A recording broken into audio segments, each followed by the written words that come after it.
নমস্কাৰ বন্ধুসকল, স্বাগতম জনাইছোঁ আপোনাক সকলোকে অসমীয়া শিক্ষামূলক চেনেল জব নিউজ আছামলৈ। তো বন্ধুসকল, আজিৰ দিনটো চাকৰি খবৰ লৈ আহিছোঁ। বন্ধুসকল, আপোনালোকৰ বাবে এটা ভাল খবৰ, কিয়নো অসম চৰকাৰে কৃষি বিভাগত মুঠ 1837টা পদ মুকলি হৈছে আৰু ইয়াৰ বাবে অৰ্হতা বিচাৰিছে 10 পাছ, 12 পাছ আৰু ডিগ্ৰী পাছ কৰা সকলোৱে আবেদন কৰিব পাৰিব। তো বন্ধুসকল, পলম নকৰি বলক ভিডিঅ'টো আৰম্ভ কৰোঁ। এডভাৰটাইজমেণ্টটো দিছে 26/2/2021 আৰু লাষ্ট ডেট হ'ব 13/3/2021। এছিষ্টেণ্ট পদৰ সংখ্যা হৈছে 1581টা।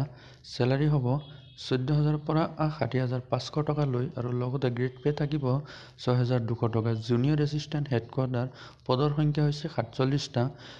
দৰমহা পাব 14,000 পৰা 60,500 টকা, লগতে গ্ৰেড পে হ'ব 6,200 টকা। জুনিয়ৰ এছিষ্টেণ্ট ডিষ্ট্ৰিক্ট লেভেল পদৰ সংখ্যা 153টা। চেলাৰী আগৰ দৰেই। ষ্টেন'গ্ৰাফাৰ পদৰ সংখ্যা 8টা। ষ্টেন'টাইপিষ্ট পদৰ সংখ্যা 5টা। ইলেক্ট্ৰিচিয়ান পদৰ সংখ্যা 4টা। PIFIFS computer 24টা। মেকানিক্স 6টা আৰু গাৰ্ড ফ'ৰত 9টা পোষ্ট।